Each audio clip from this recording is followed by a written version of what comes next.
Senator Risa Hontiveros. Senator Risa Hontiveros, ma'am, magandang umaga po sa inyo. Magandang umaga rin po, Lakay Deo, at sa lahat po ng ating mga tagapanood. Ayan, naku, mainitan po ang debate ninyo kahapon. Umabot yata ng 5 oras, Senator Ma'am. Oo nga. So, ngayong... Actually, nagulat talaga ako umabot ng ganyang katagal, Lakay, kasi napakasimpleng bagay lang naman po iyon, yung pagbubukas. Hindi pa nga yung trial proper. Opening rights lamang kumbaga ng impeachment trial. Pero at least, ayun na nga po, sa bisa ng motion na hinain ni Senate Minority Leader Coco Pimentel, sinigundahan ko, ay napasumpa na rin po kagabi si Senate President bilang presiding officer ng impeachment court. So wala na pong makapagsasabi na walang impeachment court na didinig dito sa impeachment complaint, na wala pang magta-try sa impeachment complaint na ito laban kay Vice President Duterte. At kayong mga senador, Senator Risa, mamayang hapon yata manunumpa bilang judges. Opo, yan po yung mga napagkasunduan pagkatapos nga po, gaya ng napansin nyo, 5 oras kahapon. Pagkatapos po ng pagsumpa ni SP bilang presiding officer kagabi at pag-refer ng impeachment complaint sa Committee on Rules, ngayong hapon naman, alas 4, pasusumpain kami ng presiding officer, kaming lahat ng mga senador, bilang senator judges. And bukas naman ay babasahin na sa amin o ipipresenta ang mga articles of impeachment. So at least nasimulan na po natin yung impeachment trial sa ganyang paraan. Pag-uusapan ba mamaya, Senator Risa, ma'am, kung pag-uusapan lahat yung 7 articles of impeachment o babawasan? Hindi ko pa po masabi kung babawasan ba yon or as is yung 7 articles of impeachment, dahil ngayon pa lamang, as in bukas pa lamang namin maririnig for the first time officially yung 7 articles of impeachment. Doon pa lamang kami magsisimulang magkaroon ng sense kung maaring gaanong katagal ba tatagal ito, gaano ba kabigat ang mga ito, at dahil kahit bukas hindi pa namin maririnig yung mga ebidensya sa bawat article of impeachment, hindi pa po maipepresenta sa amin kung mayroong mga testigo sa bawat article na iyan. Kaya pati po yung usapin ng trial calendar ay bukas pa lamang namin masisimulang makonsider. Dahil bukas pa lang actually magsisimula ang trabaho proper ng impeachment trial court. Pero yung rules dito sa impeachment trial, Senator Risa, mama, napag-usapan na ba kung paano ang takbo? May existing rules, Lakay, mula sa mga nakaraang impeachment trials, at posibleng i-affirm lang namin iyon, i-retain, at yun din ang aming gamitin moving forward. So isa pong agenda din ng impeachment trial court. Ayan, so bukas sisimulan na. So ano po ang magiging takbo, Senator Risa, ma'am? Well, mawo-workout din po yon pag napagkasunduan namin ang trial calendar. Pero dalawa sa agenda namin ay napag-usapan na natin kanina lang. Una, yung napaka-importanteng pagpresenta ng 7 articles of impeachment sa amin bilang senator judges. At yun na nga po, yung pagkakasundo namin tungkol sa trial calendar na buong inaasahan ko, Lakay, ay tatawid talaga hanggang sa 20th Congress, dahil napakahirap isipin na ang ganitong kaimportanteng kaso sa pangalawang pinakamataas na opisyal ng ating bansa, na alam nga natin may hindi iisa kundi 7 articles of impeachment, imposibleng isipin na matatapos yan kahit sa 19 na araw pa, or na yung presentation of evidence ng 2 panig ay matatapos sa loob ng iilang araw lamang.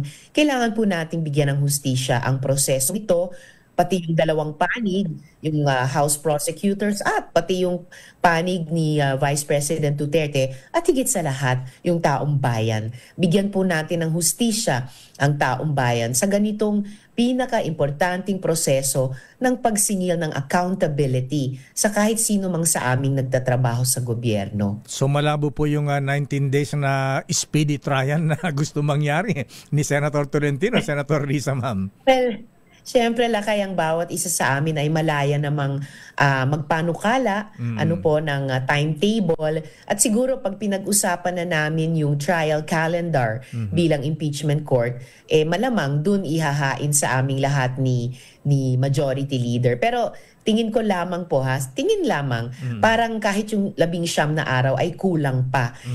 Kung tutuusin nga po natin kahit sa civil cases, halimbawa yung pagsingil ng bayad, nagbibigay po ng 90 days. Hindi 19 90 days sa ilalim ng rules of court. Ano pa kaya ang ganitong kaimportanteng klase ng trial para sa ganitong kaimportanteng kaso? So, wala po talagang express lane sa impeachment. Hindi po ito online shopping na may express delivery.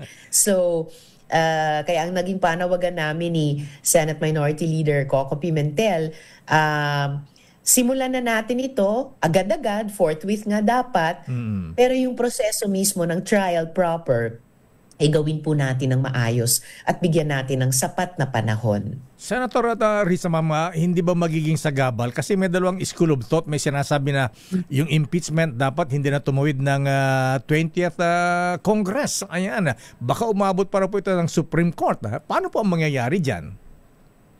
Kung paabutin pa nila sa Supreme Court, nakapagsalita na po ang Supreme Court tungkol dyan at least 2 beses dun sa isang kaso na sinabi nila ang mga non-legislative functions tulad ng impeachment, ayun na nga po, iba sa legislative functions. At pangalawa, hindi apektado sa pagpalit o pagtawid mula sa isang kongreso papunta sa pangalawa. Kahit pa po tignan natin yung mga precedents at practices halimbawa sa US kung saan natin binabata yung ating rules of impeachment, doon higit 200 taon na naging practice nila sa loob ng 5 o 6 na impeachment processes nila na hindi naaapektuhan kung magbago mula sa isang kasalukuyang kongreso papunta sa susunod. Halimbawa, yung pinakasikat na alam nating mga Pinoy na impeachment trial nila ay kay dating US President Clinton. Yun pong impeachment complaint laban sa kanya ay ibinigay po, tinransmit sa kanilang kongreso, sa kanilang Senado noong adjourned sine die na iyon, nung 105th Congress nila. At hindi yun ibinasura. In fact, idininig nila at dinesisyonan sa kanilang 106th Congress. So mayaman po yung ating mga pinagbabatayan mismo sa ating saligang batas, sa mga desisyon ng ating Korte Suprema at kahit sa mga president sa ibang bansa na okay lang po at tingin po namin dapat lamang kung hindi matapos ng 19th Congress ang aming trabaho sa impeachment trial na ito, ay tumawid ito sa 20th Congress at doon namin pong tapusin ang aming tungkulin. Paano po ang mangyayari sa mga senator judges na graduating Senator Risa, ma'am, pagdating ng 20th Congress? Well, pagdating po ng 20th Congress, kahit wala na po yung 12 na matatapos ang term ngayon, kasama ng ilan sa kanila na graduating na talaga, pagpasok po ng bagong 12 na yung iba doon ay re-elected at yung iba doon ay bago talaga, manunumpa lang po din sila sa presiding officer bilang senator judges at magpapatuloy ang trabaho ng Senado sa impeachment trial. Nasabi rin po ito ni Minority Leader Senator Coco nung unang debate namin sa ibang mga kasama namin nung nakaraang Lunes, na irrelevant yung members o kahit numbers ng impeachment trial court. dahil ang Senado ay Senado pa rin, nananatiling parehong institusyon. At sa pagtaya po niya, Senator Risa, kailan po magsisimula ang impeachment trial? Well, dahil nakapagsumpa na si Senate President kagabi bilang presiding officer at ngayong hapon kami naman pong ibang mga senador ay manunumpa sa kanya bilang senator judges, na para sa akin, ibig sabihin constituted na ang impeachment court. Wag na tayo mag-hair splitting sa convened na ba o constituted na ba, dahil pag nanumpa na yung presiding officer at mamaya manunumpa na kaming senator judges, in effect, constituted na yung impeachment court, and unang araw ng trabaho namin ay bukas na, kung saan didinigin namin ang pagpresenta sa amin ng articles of impeachment. So day one na bukas ng trial proper. So sa pagsisimula ng trial, Senator Risa, ma'am, di ba para sa isang kaso may arraignment? Sa parang yung parang pinaka-arraignment ba, meron ba parang ganyan? Haharap po ba, kailangan humarap ang Vice President Sara dito? Well, for sure, iimbitahin or isa-summon ang lahat ng parties dito sa impeachment trial na ito. So umaasa ako na ngayong araw, halimbawa, maglalabas ng summons yung presiding officer para sa mga parties na dapat dumalo bukas sa unang araw ng trial. Kung kailangan, kung dadalo ba o hindi yung impeached official na si Vice President Duterte, well, nasa sa kanya yon. Pero iimbitahin siya, isa-summon din yung House prosecutors. And para sa akin, Lakay Deo, lalo na sa ganitong kaimportanteng trial na napakataas ng expectations ng ating mga mamamayan, hindi lang na ipepresenta lahat ng ebidensya at saka testigo, pero nasa buong katatakbuhan ng impeachment trial na sa huli ay madedeliver yung accountability sa bisa ng pagboto ng senator judges, whether to convict or to acquit. Ideally, dadalo, no, lahat ng mga parties na iimbitahin o isa-summon. Malaya sila, pero syempre, yung pagdalo o di pagdalo ay may implikasyon din. May hinihingi kasi sa amin, I believe, Lakay, yung pagrespeto talaga sa trial. At syempre, higit sa lahat, yung pagrespeto sa expectation ng ating mga mamamayan as expressed through the Constitution. Ayan, sa impeachment trial ng dating Pangulong Erap at Chief Justice Corona, naalala ko sila ay humarap. Ano po? Opo, tama po kayo. Kung di ako nagkakamali, sa lahat ng nakaraang impeachment trials dito sa ating bansa, humarap yung impeached official. In case na hindi humarap po ang impeached official, Vice President Duterte, pwede ba siyang ipa-aresto? Parang ganon? Para mapersang humarap sa impeachment court? Siguro kung hindi man humarap yung impeached official na si Vice President Duterte, basta't magpapatuloy pa rin yung impeachment trial. Gaya ng napag-uusapan natin, Lakay, marami-rami ang articles of impeachment. Inaasahan ko na magpepresenta yung prosecutors ng kanilang mga ebidensya at testigo para aming tanungin. So, nasa sa bawat individual na opisyal kung kukunin ba or hindi yung pagkakataon na humarap din sa impeachment court at maaring magsalita din doon. Pero ano pa man ay magpapatuloy ang trial. Gagawin po ng Senado ang aming tungkulin. Yan po yung inaasahan ko sa good faith presumption namin sa bawat isa bilang pagtalima sa konstitusyon. Ayan, so may mga ilang mga testigo po ba ang inaasang harap dito, Senator Risa? Hindi ko pa po alam, Lakay. Yun po yung inaasahan namin na sa bawat article of impeachment na tatalakayin sa harap namin, gaano karami ba at kabigat yung mga ebidensya, yung mga testigo. Lahat pong iyon ay masisimulan pa lang naming ma-anticipate bukas sa pagpresenta sa amin sa articles of impeachment. May mga nagsasabi po, Senator Risa, na baka daw sa huli, pagka nagkabutuhan, dahil marami po ang lumalabas ng pabor para dito kay Vice President Sara Duterte. So, ano po sa tingin ninyo? Paano ang mangyayari pagka ganon? Well, pakiramdam ko po, Lakay, simula kagabi, yung pagsimula pa lamang ng impeachment o ng opening rights ng impeachment trial sa pamamagitan ng panunumpa ni SP bilang presiding officer. Tagumpay na po yan ng mamamayan.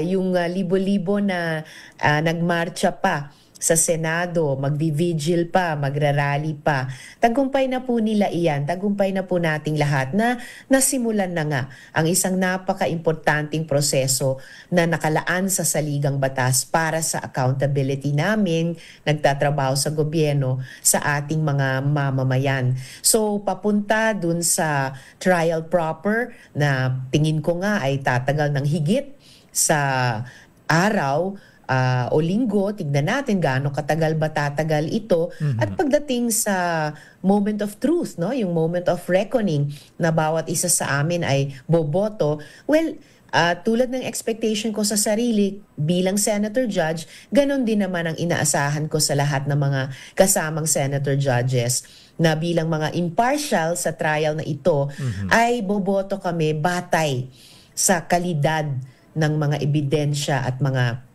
testigo. Kung boboto kami para mag-convict or para mag-acquit, yun ang inaasahan ko. So, tignan po natin paano tatakbo itong impeachment trial, kung anong maging appreciation naming mga senator judges at kung ano rin ang maging appreciation ng ating taong bayan. Sigurado ko patuloy na magsusubaybay at magpaparamdam din sa amin kung ano din ang kanilang tingin sa mga ebidensya at testigong ihaharap. Automatic ba yun na, Senator Risa, na pagka-convicted po ang isang impeached official ay meron po siyang parusang perpetual disqualification sa public office? Kasama po yun, Lakay, ayon din sa konstitusyon. Hindi lang yung pagtanggal sa kanyang kasalukuyang posisyon, pero yun nga po, pagbabawal na makatakbo ulit o maka-occupy ng bagong posisyon sa hinaharap. May kasamang kulong ba yan? Wala pong kasamang kulong.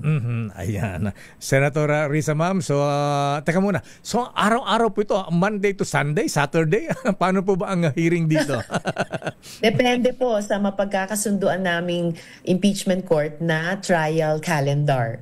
So, yun po.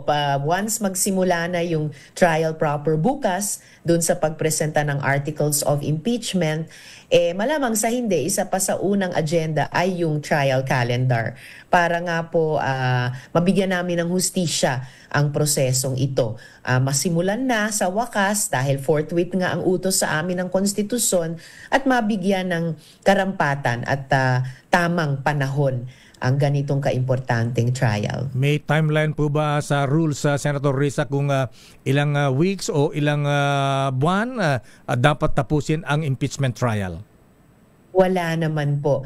At sa letter at spirit ng rules, yung trial, yung impeachment court, ang magtatakda ng trial calendar niya para medyo matansya natin kung ilang linggo o buwan ba kailangan tumagal ito.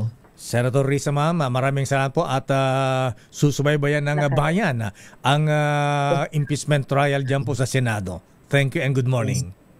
Good morning po. Mga kaibigan, Senator Risa Ontiveros, ang Deputy Minority Floor Leader ng Senado.